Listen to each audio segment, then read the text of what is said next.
The idea of a new Mario Kart being the showpiece of a new console launch is odd. Don't get me wrong, I adore the series and have pumped thousands of hours into it over the decades. It's a game everyone can enjoy and hop into, which is why it's a juggernaut. But for me, it's not the game to launch a console with unless it's paired with something meatier. On Switch 2, Mario Kart World has to be the snack and the main meal.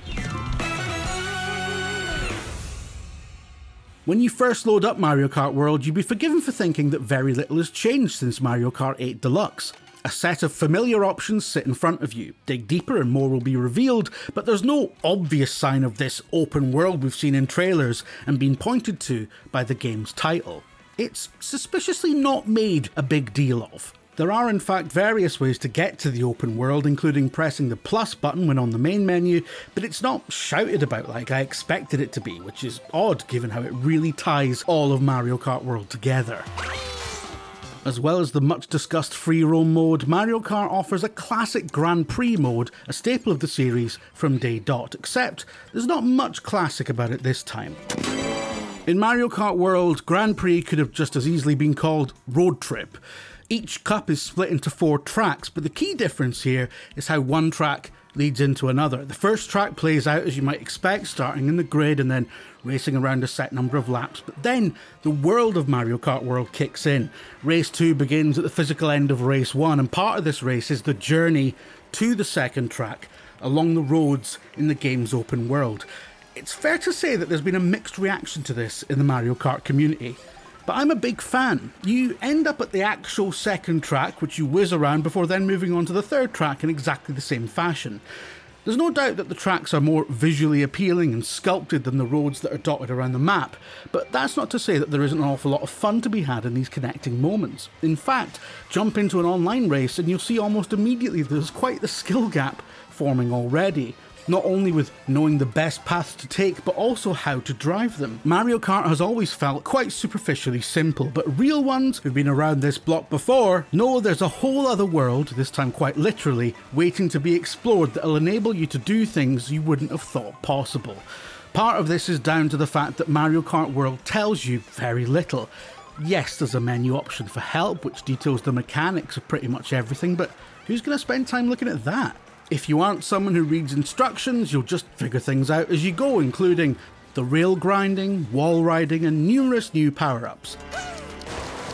Time will determine the true standout stars of Mario Kart World's track offerings, but I already have a handful of favourites that I'm still learning the ins and outs of. Dino Dino Jungle is excellent, Airship Fortress never disappoints, and Great Block Ruins offers some top opportunities to show off your drifting.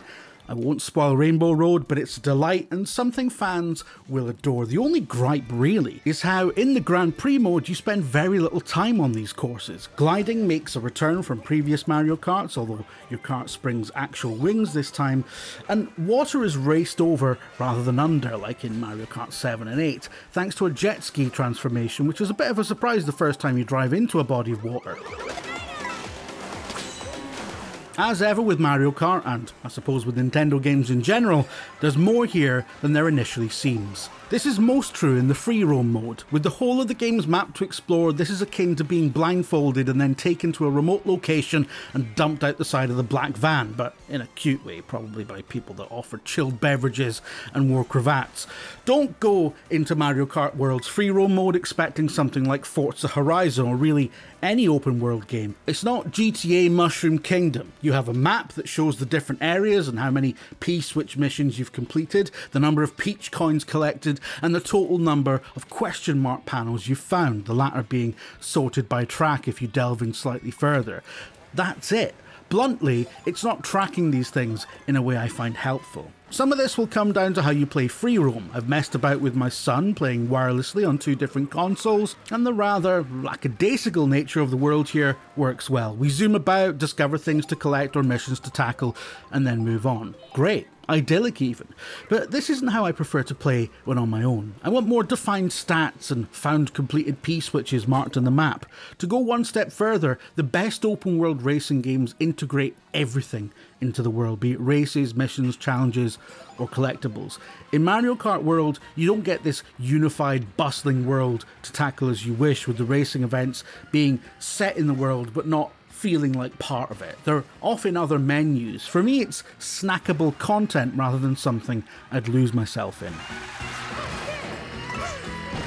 There's more though. Knockout Tour, an elimination style race that sees you compete continually along a set of roads and courses in the open world, is a real highlight of Mario Kart World.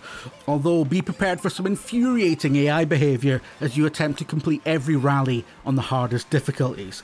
Still, at 100cc or less, against the bots or ideally against real people online, this mode is a blast. There's a real thrill in the regular cuts to the amount of competitors taking part, those crossing checkpoints in a position below the displayed number being discarded as others continue on.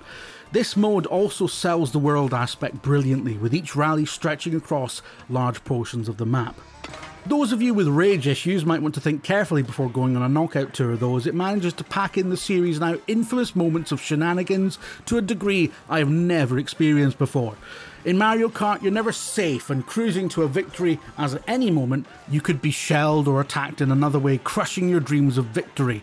Knockout Tour, with its stress-inducing eliminations, puts you through multiple moments like this in every rally, but the elation felt when winning is worth the misery of a last-second triple shell onslaught that somehow sends you from 5 seconds to victory to 8th place. Key to this, really, is that for every moment of near combustion, someone else is having the time of their lives.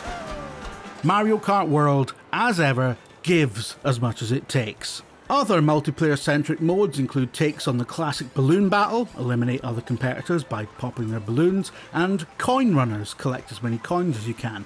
But I expect my long-term future in Mario Kart World, aside from noodling in free roam, is time trial. This is where I've always gravitated to, starting way back on Mario Kart 64 when I used to send in my best times to the magazines of the era. Showing your age there, Tom. Now we have online ghosts to compete against, so it's easier to learn the best techniques, but the level of dedication required to post great times is still the same. If you think you're good at Mario Kart World, it only takes a quick perusal of time trial to become rather humbled. I've picked up Mario Kart World at every possible moment since the Switch 2 released. It's a gloriously fun multiplayer romp of a game that is an essential purchase for late into the night, how did it get to 2 AM hilarity, but the nature of it being the main launch title still bothers me. Free roam had the potential, and probably still does depending on how Nintendo chooses to update the game, to consume me, but some rather typical Nintendo quirks mean it's at its best when dipping your toes in rather than going for a full-on drive. 4 out of 5, the coward 7 out of 10.